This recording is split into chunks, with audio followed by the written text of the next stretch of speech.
പ്രിയപ്പെട്ടവരെ, മറ്റൊരു ബ്രേക്കിംഗ് വാർത്തയിലേക്കാണ് നമ്മൾ പോകുന്നത്. ടി വി പ്രസാദാണ് ബ്രേക്കിംഗ് വാർത്തയുമായി പ്രേക്ഷകർക്കൊപ്പം ചേരുക. T V Prasad, very good morning. തിരുവനന്തപുരത്തേക്ക് എന്തുകൊണ്ട് വിശേഷം?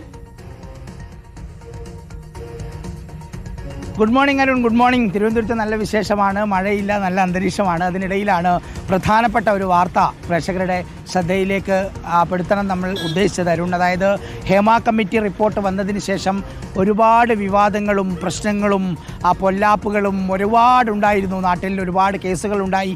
പക്ഷെ അതിൽ നിന്നെല്ലാം വ്യത്യസ്തമായി ഹേമ കമ്മിറ്റിയിൽ തന്നെയുള്ള ഒരു പ്രധാനപ്പെട്ട വാർത്തയാണ് ഇന്ന് നമ്മളുടെ പ്രേക്ഷകരുടെ മുന്നിലേക്ക് എത്തിക്കുന്നത്. അതായത് ഹേമ കമ്മിറ്റിയിൽ മൊഴി കൊടുത്തതിൻ്റെ വിരോധത്തെ തുടർന്ന് സിനിമാ മേഖലയിൽ നിന്ന് മാറ്റി നിർത്താനുള്ള ശ്രമത്തിൻ്റെ പരാതിയിൽ 2 പ്രമുഖർക്കെതിരെ കേസെടുത്തു എന്നുള്ളതാണ്. 2 പ്രമുഖർ എന്നുള്ളത് ഒരാൾ ഫെഫ്ക ജനറൽ സെക്രട്ടറി ബി ഉണ്ണികൃഷ്ണനാണ്. ഉണ്ണികൃഷ്ണനാണ് ഒന്നാം പ്രതി. നിർമ്മാതാക്കളുടെ സംഘടനയുടെ പ്രധാനപ്പെട്ട ആളായ ആൻഡോ